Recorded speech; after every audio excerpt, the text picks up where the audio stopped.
విజయ్ దేవరకొండ అంటే టాలీవుడ్లో ఎటువంటి క్రేజ్ ఉందో తెలిసిందే. మామూలు ఫ్యాన్స్లోనే కాదు, సినిమా వాళ్ళలోనూ విజయ్కు ఫ్యాన్స్ ఉన్నారంటే అతనికి ఎంత క్రేజ్ ఉందో అర్థం చేసుకోవచ్చు.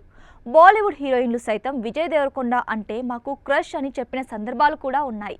సినిమాల విషయానికి వస్తే హిట్ ఫ్లాప్ల సంగతి పక్కన పెడితే ఇతను వరుస సినిమాలతో మంచి క్రేజ్ తెచ్చుకుంటున్నాడు. అలాంటి విజయ్ మీద తాజాగా బాలీవుడ్లోని ఒక ప్రముఖ మీడియా జర్నలిస్ట్ హిమేష్ మన్ఖడ్ చేసిన కామెంట్స్ పెద్ద దుమారమే రేపుతున్నాయి. అతను మాట్లాడుతూ విజయ్ దేవరకొండ మీద బాలీవుడ్ మీడియా చేసిన ప్రచారం చూసి చాలా షాక్ అనిపిస్తోందన్నాడు. లైగర్ ట్రైలర్ లాంచ్ ఈవెంట్లో విజయ్ను పెద్ద సూపర్ స్టార్ అన్నట్టుగా బాలీవుడ్ మీడియాలో చూపించిందని, కానీ టాలీవుడ్కు వచ్చి చూస్తే అతను ఇక్కడ స్టార్ హీరో కాదని, టైర్ 2 హీరో మాత్రమేనని కామెంట్ చేశాడు.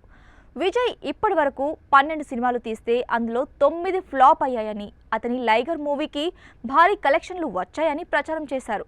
కానీ రియల్గా చూస్తే 20 కోట్లు కూడా రాలేదని చెప్పాడు.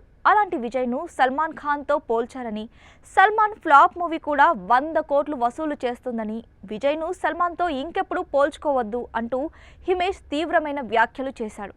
ఇతని వ్యాఖ్యలపై విజయ్ ఫ్యాన్స్ మండిపడుతున్నారు. విజయ్ సొంతంగా ఎదిగాలని, అలాంటి వ్యక్తిని సపోర్ట్ చేయకుండా ఇలాంటి అక్కసు వెళ్ళగక్కడం మంచిది కాదంటూ చురకలు అంటిస్తున్నారు. విజయ్కు సరైన హిట్ పడితే తానేంటో ప్రూవ్ చేసుకుంటాడు అంటూ చెబుతున్నారు.